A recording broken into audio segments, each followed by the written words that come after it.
ಆತ್ಮೀಯ ಬಂಧುಗಳೇ, ಮಹಾಭಾರತ ಉದ್ಯೋಗ ಪರ್ವ. ಇದರಿಂದ ದುರ್ಯೋಧನ ಮತ್ತು ಶ್ರೀಕೃಷ್ಣನ ವಿವಾದ, ದುರ್ಯೋಧನನ ಸಭಾತ್ಯಾಗ, ಧೃತರಾಷ್ಟ್ರ ಗಾಂಧಾರಿಯನ್ನು ಕರೆಯೋದು ಮತ್ತು ಅವಳು ದುರ್ಯೋಧನನಿಗೆ ತಿಳುವಳಿಕೆಯನ್ನು ಹೇಳೋದು.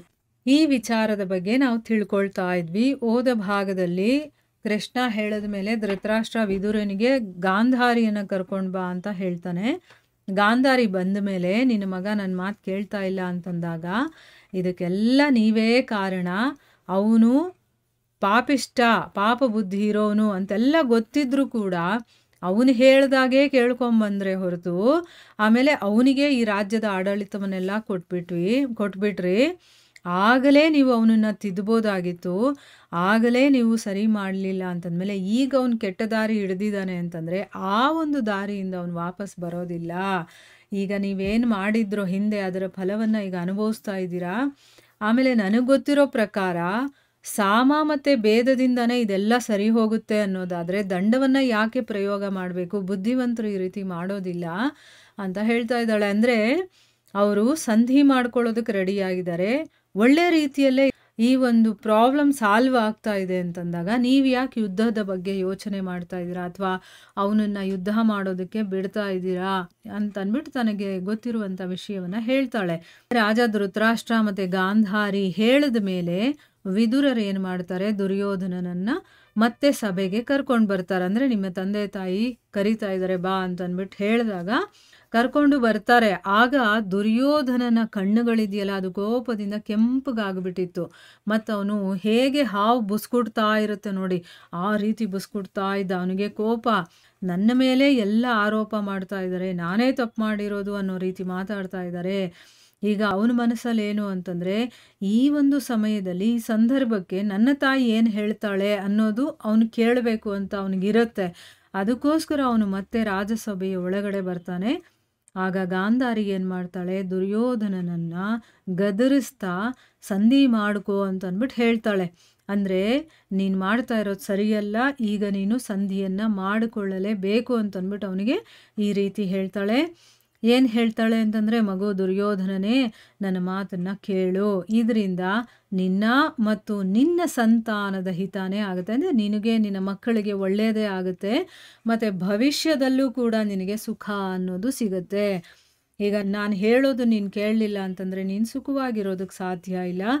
ನಿನಗೆ ನಿನ್ನ ತಂದೆ ಭೀಷ್ಮರು, ದ್ರೋಣಾಚಾರ್ಯರು, ಕೃಪಾಚಾರ್ಯರು ಮತ್ತು ವಿದುರರು ಯಾವೆಲ್ಲ ಮಾತುಗಳನ್ನು ಹೇಳಿದಾರೋ ಅದನ್ನು ನೀನು ಸ್ವೀಕಾರ ಮಾಡು.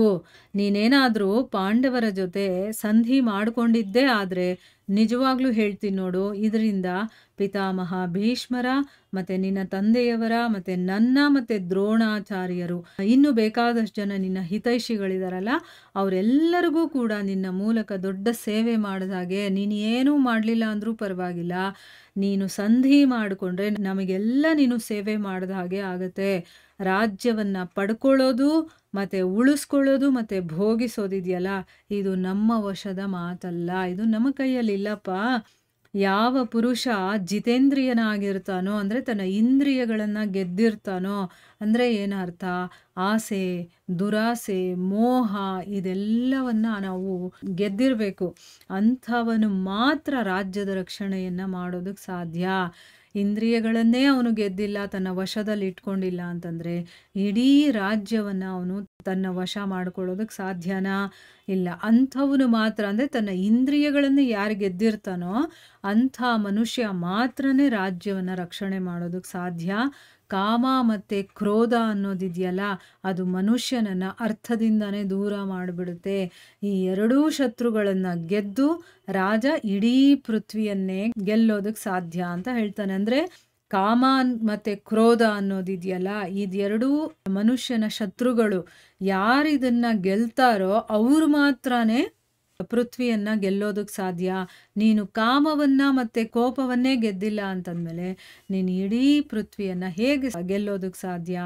ನೋಡು ಯಾವ ರೀತಿ ಉದ್ದಂಡವಾದಂತಹ ಕುದುರೆಗಳು, ಅಂದರೆ ಏನು, ಅವಕ್ಕೇನು ಲಂಗು ಲಗಾಮ್ ಏನೂ ಇರೋದಿಲ್ಲ, ಆ ರೀತಿಯ ಕುದುರೆಗಳೇನು ಮಾಡುತ್ತೆ, ದಾರಿನಲ್ಲಿ ಹೋಗ್ಬೇಕಾದ್ರೇನೆ ಆ ಮೂರ್ಖನಾದಂತಹ ಸಾರಥಿಯನ್ನ ಕೊಂದೇ ಬಿಡುತ್ತೋ.